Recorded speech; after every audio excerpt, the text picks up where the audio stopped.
নাও। এখন খাইয়ে দিতে হচ্ছে। আমার ভাতটা ফেলে দিয়ে নিজে রাগ করে বসে থাকলো এখন। কোথায় রাগ আমার হবে তা না। বেশি রাগাবা না আমাকে, বুঝেছো? একদম রাগাবা না। আমি কোথা থেকে আসলাম? কি বলছিলাম তোমাকে? কি বলেছিলা? ভিডিও করার আমার সাথে বলেছিলাম তো? সারাদিন কি করে আসলাম? সারাদিন তুমি যাও এসে তো এসে ভিডিও করতে হবে না। আমার ভিডিও তোমার দিতে হবে, ভিডিও তোমাকে দিতে হবে। তোমার কাছে পর বলেছিলাম বানাতে পারবো না সারাদিন? ভিডিওটা করো। সারাদিন বানাতে পারবো না। বেশি বকবক করে ভাত খাবো না কিন্তু। আমি সারাদিন খেটে খাবো বেটে না। না খেলে কি হবে? তাহলে কি হবে? ভাত তাহলে খাবো কি না। হবে? তুমি খেয়ে নাও। খাবো না আর। খাগড়ো। খাবো না আমি। হ্যাঁ।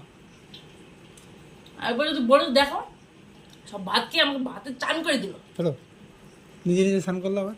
আর খাবো না ভাত? আমার আবার পেঁয়াজ দিল। আর খাবো না? আর খাবো না? আর একটু বেশি বকবক করে তুমি খাবো না দিবে। বক বক বক বক বক বক বক বক বক বক। খাও ক্যামেরা বন্ধ করো। খাও। যখন ভিডিও করো তখন ভিডিও করো না, এখন ভিডিও করছো কেন তুমি?